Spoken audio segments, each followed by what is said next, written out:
નમસ્કાર મિત્રો આજના મોસમ પૂર્વ અનુમાનમાં તમારું સ્વાગત છે। આપની સાથે હું છું પિનલગીરી ગોસ્વામી।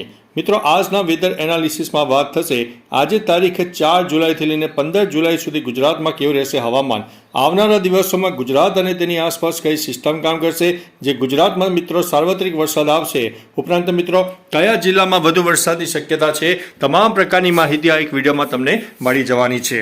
પ્રથમ મિત્રો વરસાદની સિસ્ટમની વાત કરીએ તો અત્યારે મધ્ય ભારત તરફ એક મજબૂત સાયક્લોનિક સિસ્ટમ સર્જાયું છે જેની અસર મધ્ય ભારત સહિત કહી શકાય કે પશ્ચિમ ભારત એટલે ખાસ કરીને ગુજરાતને પણ જોવા મળી રહી છે। બીજી તરફ મિત્રો આપણે અગાઉ પણ માહિતી આપી હતી કે દક્ષિણ ગુજરાતથી લઈને કેરળ સુધીની જે વરસાદી ટ્રફ રેખા છે એ લાંબા ગાળાની ટ્રફ રેખા છે જે દક્ષિણ ગુજરાત સહિત મહારાષ્ટ્રના પણ અનેક વિસ્તારોને વરસાદ આપશે અને તેના લીધે થઈને સૌરાષ્ટ્રમાં પણ અવિરતપણે અને એક સાર્વત્રિક વરસાદનો માહોલ સર્જાશે। અને અત્યારે જે સાયક્લોનિક સિસ્ટમ સક્રિય થઈ છે તે ઉત્તર ગુજરાત અને કચ્છના અનેક વિસ્તારોને પ્રભાવિત કરશે, જેમાં ઉત્તર ગુજરાતના બનાસકાંઠા હોય, ઉપરાંત સાબરકાંઠા સહિત મહેસાણા અને પાટણ સહિત અરવલ્લીના પણ અનેક વિસ્તારમાં ધોધમાર વરસાદ પડે તેવી સંભાવના છે। આપણે અગાઉ પણ માહિતી આપી હતી કે 1 ઇંચથી લઈને 4 ઇંચથી વધારે વરસાદ થાય તો ગઈકાલે ઉત્તર ગુજરાતના અનેક ભાગોમાં 5 અથવા તો 6 ઇંચ કરતાં પણ વધારે વરસાદ નોંધાઈ ગયો છે। મહત્વનું છે કે મિત્રો અત્યારે જ્યારે cyclonic system back to back બની રહી છે જેના ભાગરૂપે થઈને હજુ પણ ગુજરાતમાં વરસાદી માહોલ યથાવત રહેશે।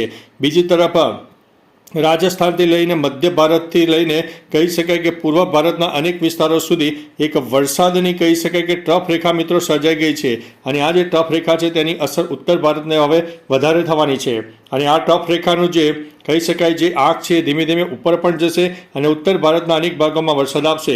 બીજી તરફ સામાન્ય WD સક્રિય થયું છે સાયક્લોનિક સિસ્ટમ અને ફરી આવતી બીજી back to back cyclonic system એટલે આ તમામ પ્રકારની સિસ્ટમો ગુજરાતમાં હજુ પણ વરસાદ આપશે।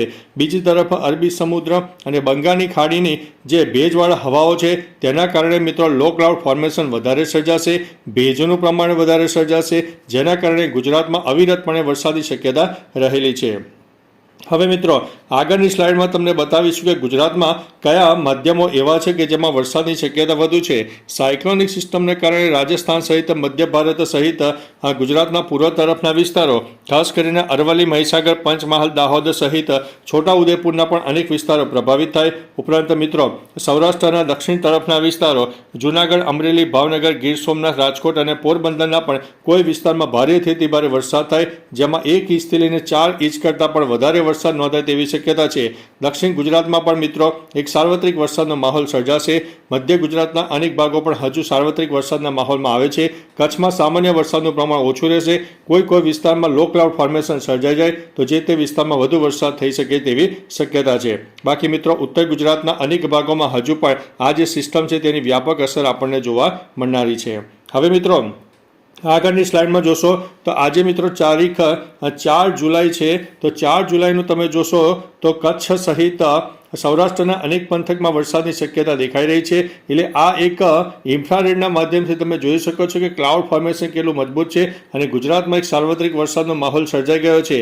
અત્યારે ગુજરાતમાં એવરેજ વરસાદનું પ્રમાણ 36%ની આસપાસ ચાલી રહ્યું છે અને આવનારી 15 જુલાઈ સુધીમાં મિત્રો આ જે વરસાદનું પ્રમાણ છે તે આપણને કહી શકાય કે 50% સુધી જાય તેવી શક્યતા હાલ દેખાઈ રહી છે।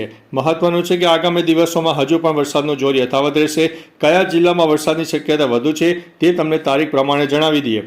હવે મિત્રો રાજ્યના મુખ્યત્વે આ 5 ઝોનની વાત કરીએ તો 5 ઝોનમાં સૌપ્રથમ વાત કરીશું કચ્છની। આગામી 10 જુલાઈ સુધી સામાન્યથી વધુ વરસાદની શક્યતા રહે છે। 10 થી 17 જુલાઈ વચ્ચે વરસાદનું જોર સામાન્ય ઘટી શકે છે। ઉત્તર ગુજરાતની વાત કરીએ તો અરવલ્લીમાં વરસાદનું જોર વધુ રહી શકે છે। પાટણ અને બનાસકાંઠા જિલ્લાના પશ્ચિમ વિસ્તારોમાં વરસાદ નબળો પણ રહી શકે છે। બીજી તરફ મિત્રો મધ્ય ગુજરાતની વાત કરીએ તો મધ્ય ગુજરાતમાં પણ વરસાદનું જોર તો આપણને જોવા મળનારું છે।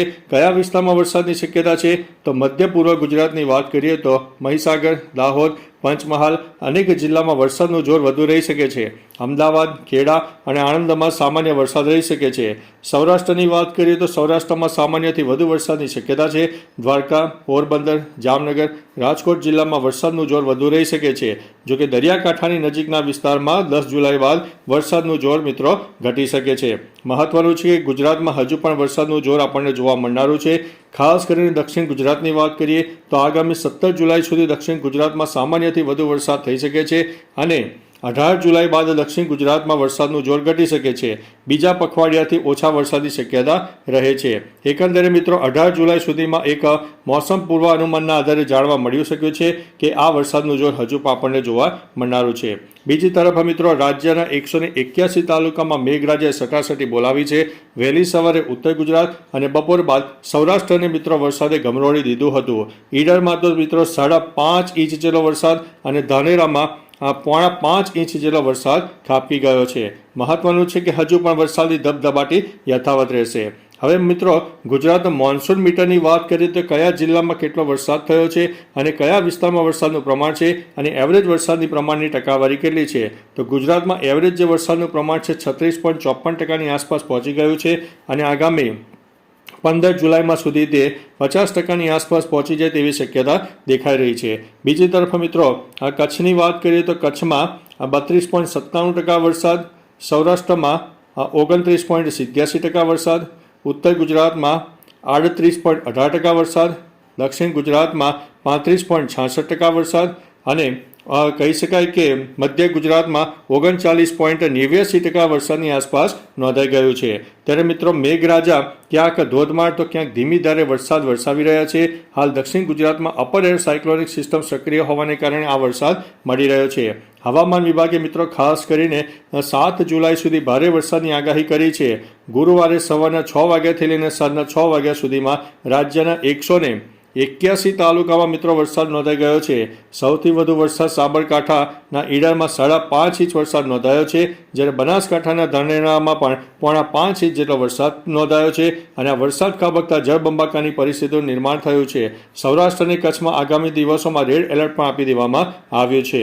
તો મિત્રો તમારા વિસ્તારમાં વરસાદનું પ્રમાણ કેવું છે, વરસાદ છે કે નહીં, ઓછો હોય તો વરસાદની જે શક્યતા છે તે તમને જણાવી છે અને વરસાદ થતો હોય તો વિસ્તારો સાથે માહિતી આપજો જેથી અન્ય મિત્રો પણ જાણી શકે. તો ચાલો મિત્રો ફરીથી હવામાનની લેટેસ્ટ માહિતી લઈને મળતા રહીશું. ત્યાં સુધી અમને રજા આપશો.